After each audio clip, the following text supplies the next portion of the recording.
अस्सलामुअलैकुम दोस्तों, मैं हूं असलम आलम और आप देख रहे हैं गल्फ़ एक्सपर्ट।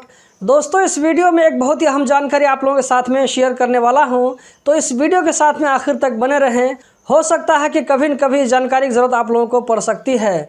तो दोस्तों, आज की वीडियो हम शुरू करते हैं। आप में से किसी भाई ने लिखा है, भाई प्लीज़ एक वीडियो मेरे लिए, मेरा न्यू जॉब कतर आर्मी में हो गया, कफील किफ़ालत भी दिया, मतलब अप्रूवल SMS भी आ गया और मुझे ट्रेनिंग में 2 महीना हो गया। कुछ दिन पहले आर्मी ऑफिस से फ़ोन आया, बोला आपका हज़र लगा हुआ है, वो हटाओ। फिर मैंने कंपनी के मंदूब को बोला ये कैंसिल करो, बोलता है कल करेगा। 1 महीना हो गया, हज़र कैंसिल नहीं करता है। आप मशवरा दो, मैं क्या करूं? एम्प्लॉयर चेंज का SMS भी आया है। मेरा वीज़ा फ्री वीज़ा है, मतलब 1 साल का 3000 रियाल कफील को देता हूं हर साल। फ्री वीज़ा वालों के साथ में कभी कभी इस तरह होता है कि उसको कंपनी वाले NOC दे देते हैं कि जाओ किसी दूसरी कंपनी में चेंज करो, लेकिन उसके बाद में कभी कभी उन लोगों का जो है ब्लॉक हरूफ भी लगा देते हैं। ये अक्सर उस सूरत में होता है जब आपको कंपनी वाला ये बोल देता है कि आपके पास में 1 महीना का टाइम है, 1 महीना के अंदर अंदर आप कंपनी चेंज करा लीजिए, वरना आपको ब्लैक लिस्ट किया जा सकता है। यहाँ पर इस भाई ने हज़र का वर्ड यूज़ किया है।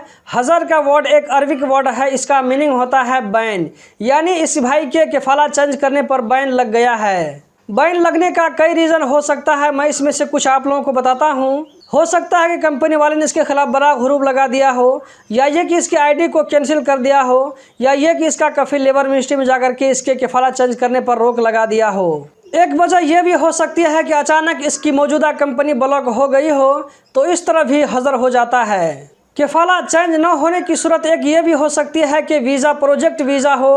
प्रोजेक्ट वीज़ा का मतलब ये हुआ कि कंपनी को जिस काम को देखकर गवर्नमेंट वीज़ा इशू करती है, वो सिर्फ उसी कंपनी के लिए वैलिड होती है। वीज़ा देने के टाइम में कहा जाता है कि आप इस वीज़ा को सेल नहीं कर सकते हैं, किसी दूसरी कंपनी में इसको चेंज नहीं कर सकते हैं। आप जितना दिन कतर में चाहेंगे सेम उसी कंपनी में काम कर सकते हैं, लेकिन आपका वीज़ा किसी दूसरी कंपनी में चेंज नहीं होगा।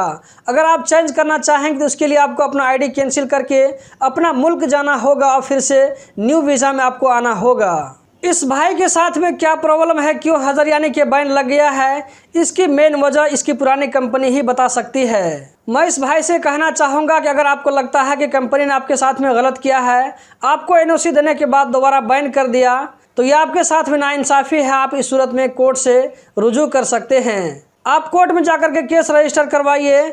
आपके पास में जो भी सबूत है, जैसे आपने बताया कि आपके पास कंपनी की तरफ से NOC है, ये सारी चीज़ प्रोवाइड कीजिए।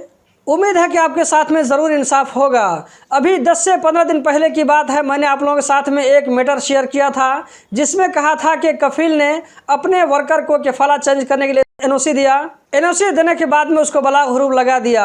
उस वर्कर ने अपने कफील के खिलाफ कोर्ट में जाकर कंप्लेन कर दिया और कोर्ट ने इस वर्कर के हक में फैसला दिया और उसके ब्लॉक हरूफ केस को हटा दिया। तो ऐसा आपके साथ भी हो सकता है। आप हिम्मत मत हारें, इधर उधर भटकने से कोई फ़ायदा नहीं है, आप कोर्ट से रुजू करें। तो दोस्तों, यही थी आज की वीडियो। उम्मीद करता हूँ ज़रूर पसंद आई होगी। इस वीडियो को लाइक करके आगे भी शेयर करें। वीडियो देखने का बहुत बहुत शुक्रिया।